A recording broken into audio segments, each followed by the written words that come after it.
دیکھو اس میں نظر تو برحق ہے، لگنے کا امکان ہوتا ہے، لیکن ہر وہ چیز جس کا امکان ہو ضروری نہیں ہے کہ وہ لازمی ہو بھی جائے۔ امکانات کی دنیا تو بہت بڑی ہے نا، اس میں افراط اور تفریط ہے۔ کچھ لوگ تو ایسے ہیں جو نظر کے وجود ہی کو نہیں مانتے، وہ کہتے ہیں نظر سرے سے لگتی ہی نہیں ہے، اور کچھ لوگ کہتے ہیں ایسے ہیں کہ اس میں بہت مبالغہ کرتے ہیں، ان کو ہر وقت لگ رہی ہوتی ہے ان کے رائے کے مطابق کہ اس کو لگ گئی، اس کو لگ گئی، اس کو لگ گئی، یہی چلتا رہتا ہے پروگرام۔ تو نہ اس میں وہمی بننے کی ضرورت ہے اور نہ نظر کا انکار کرنا جائز ہے ہمارے لیے۔ جو لوگ نظر کا انکار کرتے ہیں نا، وہ ہیں سیکولر لوگ، لبرل لوگ جو شریعت کو نہیں مانتے۔ وہ کہتے ہیں اس کی کیا دلیل ہے؟ بھائی ہمارے پاس دلائل، مشاہدہ بھی دلیل ہوتی ہے، لیکن وحی خود دلیل ہے ہماری نظر میں۔ وحی جب نبی صلی اللہ علیہ وسلم نے بتا دیا کہ العین حق، نظر برحق ہے، تو ہمارے لیے یہ بھی ایک دلیل ہے۔ اب کوئی رسول کو مانتا ہی نہ ہو، اللہ کو مانتا ہی نہ ہو، تو وہ نہ مانے، وہ اس کا ہیڈیک ہے۔ ہم کوئی سائنسدانوں کو مجبور تھوڑی کر رہے ہیں کہ آپ نظر کو مانو۔ سائنسدان جنت مانتے ہیں کہ جنت ہے؟ جواب دینا۔ سائنسدان مانتے ہیں موت کے بعد دوبارہ زندگی ہے؟ یہ سائنس کا ٹاپک ہی نہیں ہے بھائی، سائنس یہاں تک پہنچی نہیں ہے۔ تو نظر تو برحق ہے، کوئی بھی اچھی چیز ہو، کوئی بھی بہت ہو، تو اس میں چانس ہوتا ہے کہ نظر لگ جائے۔ نبی صلی اللہ علیہ وسلم نے فرمایا اگر کوئی چیز تقدیر پر غالب آ سکتی تو وہ نظر ہوتی، اور نظر اونٹ کو ہانڈی تک پہنچا دیتی ہے۔ اچھا والا اونٹ ہوتا ہے، نظر لگی گیا۔ آپ نے دیکھا ہوگا بڑے بڑے اونچے کٹے بیل لوگ لے کر آتے ہیں بقرعید کے دنوں میں، بعض دفعہ نظر لگتی ہے دھڑام سے گر جاتے ہیں، بعض دفعہ ویسے ہی گر جاتے ہیں غربت مہنگائی سے متاثر ہو کے، لیکن بعض دفعہ نظر بھی لگتی ہے۔ تو ہمارے پاس جو نظر کے برحق ہونے کی دلیل ہے وہ رسول اللہ صلی اللہ علیہ وسلم کا قول۔ اسی وجہ سے یعقوب علیہ السلام نے جب اپنے بیٹوں کو مصر بھیجا تو خوب لمبے خوبصورت بیٹے تھے، تعداد میں بھی زیادہ تھے، تو ان سے کیا فرمایا؟ لا تدخلوا من باب واحد وادخلوا من ابواب متفرقہ۔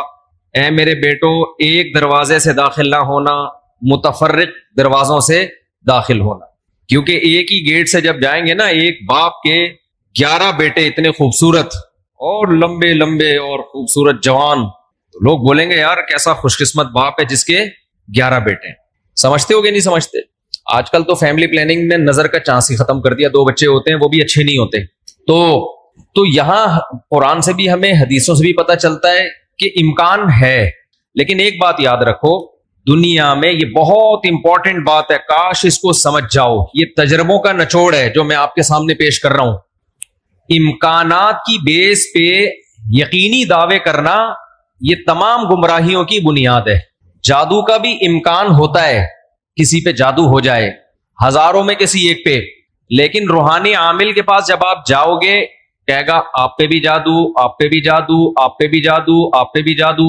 جب آپ کرو گے نا کہ بھائی مجھ پہ جادو کیسے ہے، تو کہے گا کیا جادو برحق نہیں ہے؟ سمجھ میں آ رہی ہے بات؟ ڈاکٹر یہ بدماشی کبھی نہیں کرتا۔ آپ ڈاکٹر کے پاس جاؤ، آپ کے گردے میں پین ہو رہا ہے، وہ چیک کرے گا کہ گیس کا پین ہے یا پتھری کا پین ہے، کیونکہ ڈاکٹر اس کا علم ہے باقاعدہ۔ وہ کبھی یہ نہیں کہے گا کہ پتھری ہے بس تکا مار دیا، بھائی ڈاکٹر صاحب پتھری کا پین کیوں ہے؟ تو وہ جواب میں کہ کیا گردوں میں پتھری ہوتی نہیں ہے کیا؟ آپ بولو گے ہوتی تو ہے، میرے ہے یا نہیں ہے، مجھے تو یہ تو بتاؤ۔ حالانکہ گردوں میں پتھری ہونے کا جتنا چانس ہے نا، جتنی پرسنٹیج 100 میں، جادو کی اس سے بھی کم ہے، ہزاروں میں کسی ایک پہ ہوتا ہے جادو۔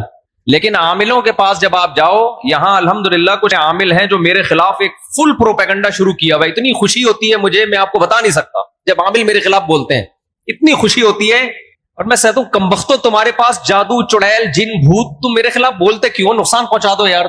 تو اس سے ان کا کمزور ہونا اور ثابت ہو جاتا ہے کہ یہ ان تلوں میں تیل نہیں ہے۔ خیر میں نظر کے موضوع کو مکمل کروں، کیونکہ روحانی عاملوں کی بات آتی ہے تو مجھے ان کے خلاف بولنے میں سا خون بڑھتا ہے، میرا ایک دم جوش میں آ جاتا ہوں، ایسا لگتا ہے کچھ نہیں بھی کھایا ہو پاور آ جاتی ہے باڈی میں۔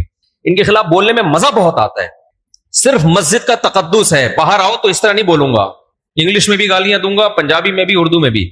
یہاں بڑے بڑے عامل ہیں جو بڑے پنپ رہے ہیں، اور ہمارے بڑے بڑے مولانا جا جا کے نا ان کو پروموٹ کر رہے ہیں، بے شرموں کو، ان بے غیرتوں کو۔ خیر فی الحال اتنی گالی کافی ہے۔ تو اچھا میں کیا کہہ رہا تھا یار، عاملوں کے ٹاپک آتا ہے تو اتنی خوشی ہوتی ہے۔ جی نظر کی بات کر رہا تھا میں۔ تو نظر میں جو ہے نا لگنے کا چانس ہوتا ہے، یہ ہے، لیکن چانس سے فائدہ اٹھا کے ہر ایک کو یہ کہنا کہ تم پہ جادو ہے، تم پہ نظر ہے، تم پہ یہ ہے، ڈاکٹر یہ کام نہیں کرتا. شوگر کا چانس ہوتا ہے آپ کو کہ شوگر ہے، لیکن یہ تو نہیں کہ ڈاکٹر جب تک کمپلیٹلی تحقیق نہ کر لے ڈاکٹر نہیں کہے گا تمہیں شوگر ہے، تمہارے گردوں میں پتھری ہے، تمہارے پیٹ میں یہ مسئلہ ہے. حالانکہ امکانات تو ہوتے ہیں، لیکن آپ یہ جو ڈرامے باز لوگ ہیں نا روحانی عامل، ان کے پاس جاؤ گے نظر ہی لگی ہوئی ہے آپ کو. لازمی کیا لگی ہے؟ کیونکہ جب کسی کے پاس کوئی فن نہیں ہوتا، علم نہیں ہوتا، تو وہ سب کچھ جانتا ہے. پھر سمجھ رہے، ڈاکٹر کے پاس علم ہوتا ہے کڈنی کا، لہذا تحقیق کرے گا، 100 میں 2 کو کہہ دے گا تیرے گردے خراب ہیں. عاملوں کے پاس چونکہ جن چڑیل بھوت کا علم ہوتا ہی نہیں ہے، لہذا ہر ایک پر جن بھی ہے، چڑیل بھی ہے، اور بھوت بھی ہے، اور نظر بھی ہے، اور موکل بھی ہیں، اور حمزات بھی ہیں، اور پتہ نہیں کیا کیا ہے، ڈرامے بازی. سمجھتے ہو؟ جب ان کو بولو کہ کیا دلیل ہے، تو بھائی امکانات کی دنیا میں امکان کہ فلانے پہ لگ گئی تھی، فلاں پہ لگ گئی تھی، تو خوب سمجھ لو امکانات کی بیس پہ یہ کہنا کہ ابھی دیکھو ایک مولانا صاحب کا کلپ آیا، انہوں نے کہا کہ نبی صلی اللہ علیہ وسلم نے فرمایا کہ ہر بیماری کی دوا اللہ نے رکھی ہے دنیا میں، یہ صحیح حدیث ہے. پھر انہوں نے ایک دوا بتائی کہ یہ شوگر کی بہترین دوا ہے. بھائی آپ ڈاکٹر ہو، آپ سائنٹسٹ ہو، کہہ رہے میں نے یہ کہیں سے نکالی ہے. ڈاکٹر کہہ رہے ہیں شوگر ایک اسٹیج پہ پہنچنے کے بعد لا علاج ہے، یہی کہتے ہیں نا ڈاکٹر. بھائی شوگر ایک اسٹیج پہ پہنچ جائے تو وہ کیا ہو جاتی ہے، اب ٹھیک نہیں ہو سکتی، کنٹرول کرنی پڑے گی، لبلبا ٹھیک نہیں ہوگا آپ کا. لیکن انہوں نے کہا کہ دیکھو ہر بیماری کی اللہ نے شفا پیدا کی ہے، تو یہ میڈیسن، یہ کوئی دیسی نسخہ ہے، یہ شوگر ٹھیک کر دے گا. اب دلیل کیا دے رہے ہیں؟ ہر بیماری کی اللہ نے دوا پیدا کی، یقیناً کی ہے، لیکن کیا وہ آپ کو معلوم ہے؟ کیا وہ دوا یہ ہے جو آپ پیش کر رہے ہیں؟ اس کی کیا دلیل ہے؟ بھائی بہت ساری دوائیں لوگوں کو معلوم نہیں ہے. تو اب یہ سمجھیں کہ 2 انتہائی میں جلدی سے کمپلیٹ کروں اس موضوع کو، کہ نظر لگنے کا چانس ہوتا ہے، لیکن یہ نہیں ہے کہ جو بھی کوئی اچھی چیز ہوگی، کچھ بھی ہو جائے اس کو نظر ہی لگی ہے. تو یہ وہم کی دنیا سے باہر نکلنا چاہیے. جو سیکولر لبرل لوگ ہیں جو نظر کا بالکل انکار کرتے ہیں، وہ کہتے ہیں فلاں فلاں پہ کیوں نظر نہیں لگی، وہ اتنے ہینڈسم، اتنے خوبصورت لوگ ہیں، فلاں کی آواز اتنی اچھی، ان پہ نظر کیوں نہیں لگی. تو اب اصول سمجھیں، نظر لگنے کے لیے علماء نے قاعدہ ضابطہ بیان کیا ہے، جو چیزیں مشہور ہوتی ہیں نا ان کو اکثر نظر نہیں لگتی. نظر ہمیشہ اچھمبے کی چیز کو، اچانک، جیسے میں لوگوں سے کہتا ہوں بھائی آپ انتہائی غریب تھے، سائیکل بھی نہیں تھی آپ کے پاس، اچانک آپ کے پاس بہت زیادہ پیسہ آ گیا اور علاقہ بھی وہی ہے،